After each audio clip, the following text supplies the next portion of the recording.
Have you ever felt like you're just going through the motions at work?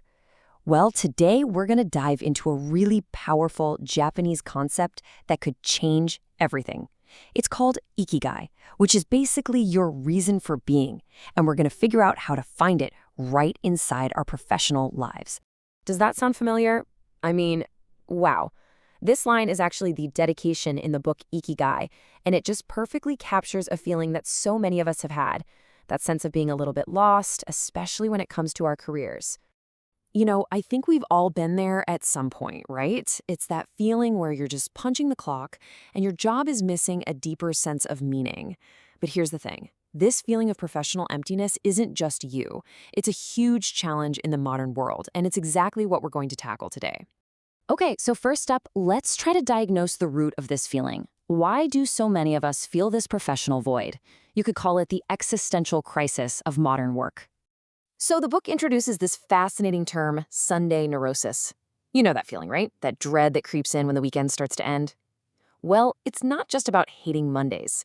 It's about how the busyness of the work week can actually hide a deeper lack of purpose.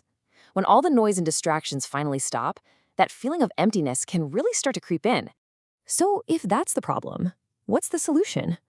Well, thankfully, there's this incredible concept from Japan that offers a way forward, a way to find a lot more fulfillment in both our lives and our work. And this is it, Ikigai. As you can see, it's all about a sense of purpose, a reason for living. It goes way beyond just a job or a hobby. It's the fundamental reason you get out of bed in the morning, buzzing with energy. And look, this isn't just some feel-good idea. It has real, tangible effects on our health and how long we live. Just look at this number, 24.55. That's how many people out of every 100,000 are over 100 years old on the island of Okinawa, Japan, a rate that is way, way higher than the global average. And one of the key reasons they credit for this? Their strong sense of Ikigai. So how do we start to actually experience our Ikigai, especially at work? Well, the most practical way to find this value in our daily tasks is by learning to get into a state of flow. Let's break down how this works. This is the magic of flow. I want you to think about a time you were so totally absorbed in something, maybe it was writing or coding or even playing music, that you just completely lost track of time. That's flow. Your focus is so intense that the work itself becomes the reward. So how do you get there on purpose? Well, this slide breaks it down into 3 pretty simple strategies. First, you need the right kind of challenge, something that stretches you but doesn't completely overwhelm you. Second, you need a clear goal, so you're not just spinning your wheels. And third, and this one is so important, you have to concentrate on just one single task. That right there is the key to creating a state of flow whenever you want.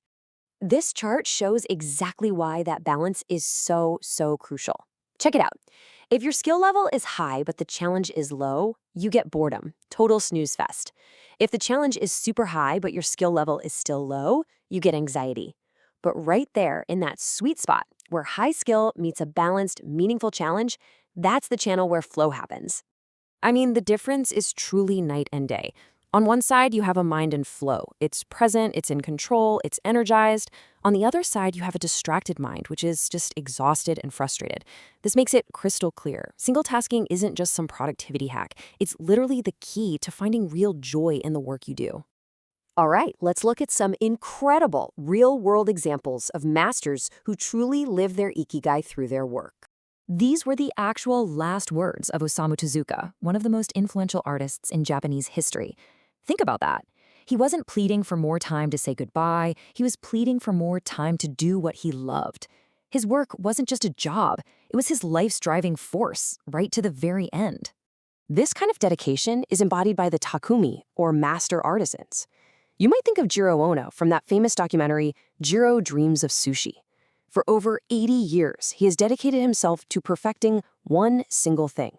This lifelong obsessive focus on excellence, it's a perfect example of finding deep meaning and flow in your craft.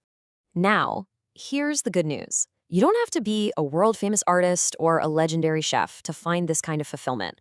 Let's bring this big, grand concept right down to earth and see how anyone can apply it to find value in their everyday tasks. This is where the idea of microflow comes into play. You see, while the masters find flow in their life's work, we can find it in these tiny, everyday moments. It's all about turning routine tasks into enjoyable moments of focus, basically transforming the mundane into something truly meaningful. Just look at these examples of microflow in action. A Tokyo elevator operator who decides to turn her job into a graceful performance. Bill Gates, one of the busiest people on the planet, finding a state of flow by creating his own super efficient system for washing dishes. It just goes to show that no task is too small or too boring to become an opportunity for focus and satisfaction. So, what's the big takeaway here? It's really about adopting an Ikigai mindset. As the slide says, stay active in what you love. Take it slow because rushing is the enemy of quality. Learn to reconnect with the joy of the process itself, not just the end goal. And maybe most importantly, always follow your curiosity. That's the path. That is how you find your Ikigai. And that brings us to this final, really powerful question. The search for your Ikigai doesn't start with some new job tomorrow. It starts right here with you today. So, what is that unique talent, big or small, that gives meaning to your days? What is your Ikigai?